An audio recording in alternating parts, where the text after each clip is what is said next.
देसी पुतला। गांव के बीचों बीच एक पुराना बरगद का पेड़ खड़ा था। लोग कहते थे उस पेड़ के नीचे एक पुतला दबा हुआ है जिसकी परछाई रात में पेड़ पर झूलती दिखाई देती थी। बड़ों ने बच्चों को साफ मना किया था, बरगद के नीचे मत जाना।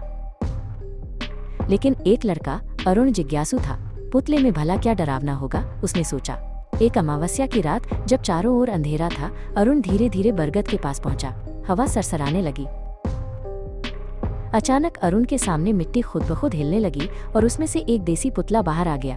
पुतले की आंखें लाल अंगारों की तरह चमक रही थीं और उसकी मुस्कान किसी असली इंसान जैसी डरावनी थी। अरुण ने डरते डरते पूछा, तू कौन है? पुतले ने एक कर्कश घिसटती हुई आवाज में कहा, मैं हूँ, तेरा खेल का साथी। धीरे धीरे पुतले के हाथ पांव अजीब तरह से हिलने लगे। उसकी चाल अब किसी बेजान चीज जैसी नहीं बल्कि इंसानी लगने लगी। दूर गांव के कुत्ते जोर जोर से भौंकने लगे, लेकिन कोई भी इंसान अपने घर से बाहर नहीं निकला। अरुण भागने के लिए मुड़ा, लेकिन उसके पैर जैसे जमीन में जम गए। एक ठंडा खुरदुरा हाथ उसके टखने पर कस गया। वो पुतला था। तूने मुझे जगा दिया है, पुतला फुसफुसाया। अब मैं तुझे कभी नहीं छोड़ूंगा। अरुण की चीख सुनकर उसकी माँ घबराकर बाहर आई। उसने चारों ओर देखा, लेकिन वहाँ उस पुराने बरगद और रात के सन्नाटे के सिवा कुछ भी नहीं था। अरुण कहीं नहीं था।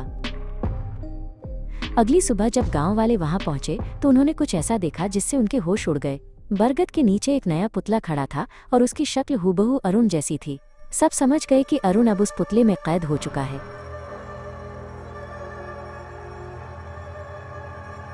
उस दिन के बाद जब भी कोई बच्चा बरगद के पास जाता, पुतलों की गिनती बढ़ जाती।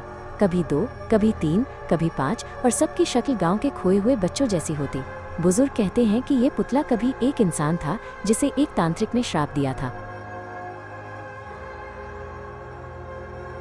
आज भी अमावस्या की रात बरगद के नीचे से बच्चों की हंसी सुनाई देती है, पर असल में वहाँ सिर्फ पुतले खड़े होते हैं। और अगर तुम कभी उस बरगद के नीचे जाओगे तो शायद अगला पुतला तुम्हारी शक्ल का हो।